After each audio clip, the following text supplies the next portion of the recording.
Rita, kamu mau menggoda kita ya dengan makanan. Tapi mohon dijelaskan, ini kan makanan-makanan yang boleh disantap, mana yang boleh, mana yang tidak boleh, porsinya seperti apa? Ini ada beberapa kali pembagian makanan ini. Oke. Kita mulai dari mana dulu? Dari Buka berbuka puasa dulu ya.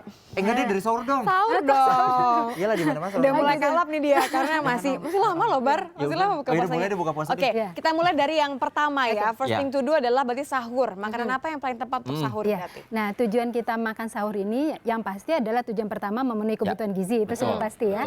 Nah, tapi karena kita akan menahan selama lebih kurang 14 jam, maka pemilihan makanannya itu harus yang mudah, yang lama untuk dicerna dan diserap oleh tubuh. Jadi masuknya secara bertahap. Jadi nggak segera langsung memberikan energi dalam waktu yang cepat. Apa itu? Yang pertama memberikan energi kan karbohidrat. Nah, karbohidrat ini jenisnya ada yang cepat diserap, ada yang tidak. Nah, karbohidrat yang tidak cepat diserap itu adalah yang mengandung serat. Contohnya adalah kalau nasi itu, nasi merah dia lebih berserat dibandingkan nasi putih. Oh, nggak suka, nggak enak, boleh digabung, combine gitu ya. Gitu atau nggak ada juga yang suka dicampur, pengennya nasi putih aja, berarti dia harus menggabung dengan sayur yang seratnya tinggi. Nah, itu sudah perpaduan yang seratnya tinggi itu akan diserapnya lebih lama gitu ya, akan bertahap. Oke, gitu. nah ini kan sayur asam ya kalau nggak salah ya. Nah, sayur asam nggak apa-apa nih? Nah, sayur asam ini boleh saja. Karena berkuahnya? Berkuah, itu dibutuhkan untuk menjaga cairan tubuh kita gitu kan. Karena emang kalau saya ini lebih nggak kuat hausnya daripada laparnya. Gitu. Ini bisa membantu artinya kalau kenapa sayur asam? Aku agak bingung sih sayur asam masuk dalam rekomendasi. Enggak mesti sih, sebenarnya nggak mesti sayur asam. Nah, kalau hari ini ditampilkan sayur asam itu salah satu pilihan saja. Tapi Mbak Rita, soto Betawi kan juga kuah. Nah, jangan lupa loh ya. Jadi santan kemudian yang digoreng itu termasuk yang sulit dicerna tubuh. Jadi jangan bebani tubuh kita gitu ya. Jadi artinya kita penuhi kebutuhan gizi tapi jangan terbebani ketika menahan 14 jam itu tadi. Nanti malah tubuh itu kecapean sendiri, energinya habis untuk mencerna makanan saja. Jadi buah juga tetap ya harus ya kalau misalnya pas sahur ya. Oh ya, buah terus pasti. Dan kemudian cairan tadi itu mesti terpenuhi. Maka sayurnya carilah yang berkuah, buahnya juga cari yang berair banyak. Selain semangka, melon juga berair banyak. Dan jangan lupa lengkapi dengan protein yang juga mengandung air yang tinggi. Protein itu bisa memberi rasa kenyang lebih lama juga dan memelihara massa otot. Maka susu juga ada. Nah, sebaiknya memang minuman-minuman berprotein ataupun bisa diganti dengan putih telur, tidak diolah dengan cara berminyak dan juga tidak menambahkan gula ke dalam. Nah, kalau pilihan alternatif lainnya, misalnya kalau saya ini jam 2, jam 3 pagi gitu kan bangun siap-siap untuk sahur, belum siap nih menerima nasi. Kalau pilihan lainnya yang tepat, yang juga bisa menahan rasa lapar agak lebih lama tuh apa pilihan lainnya? Yang memberikan energi itu kan adalah karbohidrat. Betul. Nah, karbohidrat nggak mesti ada di nasi, ada di kentang, ada di roti gitu ya. Tapi kalau memang kita sudah punya berat badan berlebih, karbohidrat itu nggak mesti dari komplek itu, bisa kita peroleh dari karbo yang ada pada buah-buahan. Misalnya dengan mengkonsumsi pisang rebus misalnya. Aduh enak banget. Itu juga sudah karbohidrat. Jadi gitu, rebus ya, bukan goreng ya. Bukan goreng ya. Itu kita makan di sahur ya? Iya, bisa. Di sahur. Selanjutnya adalah makanan berbuka puasa.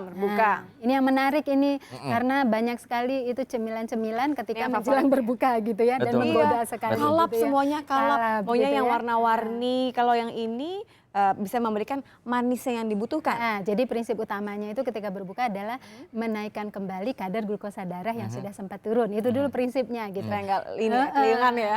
Nah, siapa yang bisa menaikkan kadar glukosa darah kita itu tentu saja makanan yang manis. Tapi yang manis yang bagaimana? Yang manis yang bisa memberikan juga masuknya itu tidak sekaligus tapi bertahap. Misalnya di sini nih ada glukosa, ada fruktosa, ada sukrosa. Ada glukosa, ada fruktosa, ada sukrosa. Enggak murni hanya glukosa saja atau sukrosa saja. Nah, perpaduan itu membuat kemudian segera menaikkan kadar glukosa darah, secara bertahap dia pertahankan kadar glukosa darah kita. Kalau hanya mengandung satu macam jenis gula seperti sukrosa saja, misalnya teh manis, gula tok gitu ya, nggak ada vitamin mineral, nggak ada juga jenis gula yang lain. Minuman wajib ketika berbuka nih. Nah, dia langsung menaikkan kadar glukosa darah, tapi nggak ada yang mempertahankannya, maka akan turun segera. Gitu. Jadi nggak apa-apa, tapi harus ada pendampingnya. Jadi kalau ini kan berarti kan adalah makanannya nih. Nah, untuk minumannya sebenarnya pilihannya hanya air putih. Boleh nggak nih kalau kita ya. udah pakai korma, udah pakai pisang, tapi tetap teh manis gitu? Atau cendol sekalian. Oh ya, cendol. Oh, Atau bener. cola. Iya benar-benar gimana tuh? Iya, ini kan sudah memberikan karbohidrat sederhana ya, sudah ada gula ya. Di Ini kan sini juga juga karbo, sudah kan? ada gula gitu, karbo juga gitu ya. Nah, kalau ditambah lagi teh manis di sini tentu double gulanya, terlalu manis. Nah, itu akan merangsang insulin diproduksi sebanyak-banyaknya gitu ya. Lalu insulin itu dengan cepat juga akan merubah seluruh glukosa yang ada di darah kita menjadi energi. Akhirnya terjadi kembali hipoglikemi, naik gula darahnya, turun kembali dalam hitungan saat itu juga karena terlalu manis. Dan manis itu tujuannya hanya mengembalikan kadar glukosa darah. Setelah itu tidak usah dilanjutkan lagi manisnya ketika setelah berbuka mau makan malam, nggak perlu dilanjutkan lagi karena sudah cukup. Nah, oleh karena itu kalau ininya ingin teh manis, maka di sininya pilihlah buah-buahan yang kadar gulanya lebih sedikit. Oke, gitu apa ya. misalnya? Jadi aku tetap mau korma nih misalnya nih. Kormanya tetap. Kormanya tetap ini. Coba ini kita angkat ya. Diganti. Jadi ini kita ganti ke sini bisa? Boleh. Oh, ya, jadi kombinasinya boleh. gini nih tuh. Nah, itu Ini juga boleh. bisa. Tapi ininya nanti kita ganti teh manis gitu ya? Teh manis tapi dengan catatan gulanya tidak boleh melebihi 7% dari jumlah cairan. Gitu. Nah, Oh, ini jadi kombinasinya sekitar lagi. berapa? Kalau 1 gelas itu gulanya hanya boleh 1 sendok makan. Oke. Tapi tentu saja kalau sudah manis dua-dua ini udah 3 manisnya, ya tidak dianjurkan. Kalau begitu ini kita buang saja, tidak usah saja. Kalau ingin teh manis juga begini saja deh. Oh, gini aja? Jadi anggaplah ini Ya. teh manis sama kurma aja. Udah. Oke. Sudah cukup sebenarnya Ya, sudah ya. cukup. Atau kalau enggak ini kita simpen dulu, ini saja. Karena ini sudah berubah jadi teh manis kan, dengan ini gula teh yang manis. hanya 7% tadi. Saya 1 sendok makan sendok untuk makan ya. 1 gelas besar ya. Jadi boleh, 300 teh cc manisnya boleh, tapi kalau misalnya mau lebih sehat berarti padukannya dengan buah. Buah Ya, yang tidak gitu terlalu ya. banyak, tidak terlalu manis Atau tadi ya? dipadukan dengan ini. Oke. Jadi kalau misalnya paduan sempurnanya adalah korma, ini ada pisang untuk Karena mengganti karbo yang airnya- hilang, terus airnya air putih gitu. Nah, untuk bermasalah nggak pakai air putih biasa sama air dingin? Oh ya, sebenarnya tidak terlalu besar pengaruhnya, tapi tetap ada pengaruhnya. Yang jelas adalah kalau suhu air terlalu dingin, itu proses penyerapannya tidak segera. Sementara kita tujuannya adalah mengganti cairan juga kan, merehidrasi kembali. Padahal kan kalau air dingin pas nyelonong di tenggorokan tuh kayaknya aduh.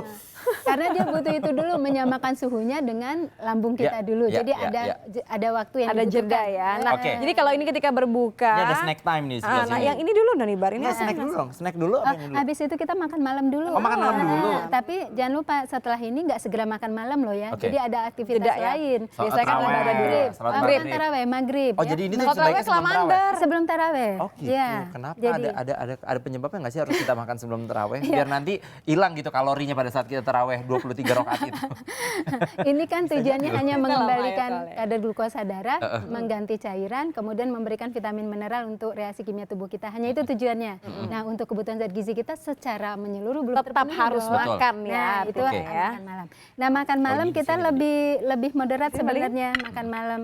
Nah, untuk porsi tergantung berat badan, tergantung tinggi badan ya. Jadi bukan tergantung berat badan loh ya, tinggi badan. Semakin tinggi boleh makan lebih banyak. Oh gitu, oke. Semakin pendek berarti lebih sedikit gitu ya. Bukan porsinya ya. lebarnya gitu Jadi ya. karena semakin pendek, ususnya tuh pendek. Jadi lebih Gak ngaruh ternyata bukan karena itu ya. Orang Oke. makan banyak karena saya kan gede jadi Iya. makannya banyak Iya. salah gitu. Ini Oke, komposisi jadi yang ikan. sempurna berarti Tapi ya. ikannya goreng loh Mbak ini. Ya, nah kalau makan malam kita lebih moderat. Ada sumber karbohidratnya, ada sumber proteinnya. Oh, nasi putihnya nggak apa-apa ya? Nggak apa-apa. Nah, karena malam ini memang tujuan kita memenuhi kebutuhan gizi dan kita tidak Ini aku langsung angkat tidur deh biar setelah ini, kelihatan, gitu biar ya. pemirsa juga bisa lihat nih itu apa sih isinya. Isinya ya. Nah, ini Oke, isinya. jadi ini komposisinya ya. Kalau misalnya mau diganti-ganti lagi tadi pakai roti lagi atau misalnya mungkin ayam. Nggak mesti atau ini mau masalah. ganti kentang boleh, ini mau Boleh. ganti roti boleh, ini ikannya mau diganti ayam boleh, mau boleh. diganti tahu boleh, mau diganti tempe boleh. Berarti kita pakai gorengan ini nggak masalah ya? Enggak masalah. Ini santan nih. Nah, santan ini boleh kita gunakan, Lodeh tapi ya? yang encer ya, lodeh kan encer ya. Tapi encer, kalau benar. santan kental tentu tidak karena sudah dekat Oh, berarti dengan tunjang Padang nggak boleh dong? Iya. Ya. Kalaupun boleh secukupnya. Sekali-kali aja Bar, sekali-kali nggak setiap hari. Nah kalau Oke. misalnya untuk Nah, snack time ini snacknya, untuk apa tuh? sebaiknya Kalau kapan snack juga time, dimakan? memang harus kita konsumsi Oke. yang menjelang Snack. tidur. Jadi gini, kita itu kan makan siang hari itu ada 5 kali waktu ya, pagi, siang, malam dan 2 kali selingan. Ini dirubah malam, sehingga malam itu juga kita bagi lagi menjadi beberapa kali berbuka, makan malam, dan ada snack time menjelang tidur. Nah, jadi kurus deh makan mulu. Kalau kita nggak pakai snack time di sana, khawatirnya ini nanti banyak porsinya. Khawatirnya itu porsinya banyak. Nah, makan dengan frekuensi kecil tapi porsinya besar itu bermasalah untuk kesehatan. Lebih baik kita kecil tapi beberapa kali. Nah, cuman catatannya adalah kalau menjelang tidur itu snacknya itu tidak boleh dari karbohidrat. Karena kenapa ini buah ya? Ya, buah karbohidratnya dilengkapi vitamin mineral dan tidak terlalu besar karbohidratnya. Karena karbohidrat itu membuat serotonin kita diproduksi, kita jadi relaksasi, besok sahur sulit bangunnya. Betul. Dan jadi juga jadinya akhirnya nggak lapar juga ya. Energi tidak kita butuhkan tinggi juga kan, menjelang tidur karbo kan sumber Mbak, energi. satu lagi pertanyaan. Biasanya ada juga pertanyaan gini ya, sebelum kita tutup perbincangan kita sama Mbak Rita nih, aku mau tanya, biasanya orang kalau puasa itu yang paling sering terjadi adalah sebah. Ini penyebabnya apa nih, pada saat sahur yang salah atau bukanya? Nah, sebah itu bisa kesalahannya di 4 waktu makan ini. Misalnya ketika berbuka dia langsung sangat manis, itu merangsang asam lambung. Atau dia saat berbuka itu mengkonsumsi makanan minuman yang merangsang. Misalnya pakai cabai rawit gitu ya. Pedas, soda. Ya. Kemudian seratnya juga terlalu tinggi tidak boleh juga, karena itu juga bisa menghasilkan gas, itu juga sebah gitu ya. Nah, bisa juga terjadi ketika makan malam yang terlalu full padat. Kalau terlalu penuh itu kemudian membuat pencernaan menjadi sulit, muncul reaksi-reaksi pencernaan terganggu. Jadi sebenarnya tidak ada yang berubah kalau dari porsi makan biasa, hanya waktunya saja dan kombinasinya. Karena sudah seharian, jadi Mbok ya jangan langsung makan yang gitu ya, pelan-pelan, take it easy, perutnya kasihan. Ingat loh, perut Anda kan tidak sebesar drum minyak ya, seperti gitu-gitu aja bentuknya gitu. Jadi kalau salah makan, tadi dikasih tahu sama Mbak Rita, jangan terlalu banyak makan makanan yang berserat pada saat berbuka karena bisa menyebabkan sebah. Itu kenapa? Sebabnya kalau kita banyak makan itu suka nggak bisa ruku, nggak bisa sujud kalau sholat karena kembung. Oh, kirain karena memang berlebih. Iya, kalau lagi kembung penyebabnya apa? Kentut mulu, batal kan. Gitu. Tapi gini ya Berita ya, jadi memang tetap harus makan dengan gizi yang tercukupi. Dengan frekuensi beberapa kali, nggak boleh hanya 1-2 dengan porsi besar. Dan jangan lupa, untuk menilai keberhasilan gizi kita selama berpuasa, lihat nanti berat badan ketika akhir berpuasa. Kalau berat badan kita naik, padahal sebelumnya juga status gizinya sudah lebih, itu pertanda pola makannya ketika ada yang salah. Coba lagi tahun depan. Alhamdulillah Mbak, aku kata Nitya udah agak kurusan. Maksudnya ideal, 2 mili lumayan, 2 mili udah agak berkurang. Dan samping tapi ya Bar ya. Sesuai ya. Mbak Rita, terima kasih banyak sudah bergabung sama kami di Sapa Indonesia Siang.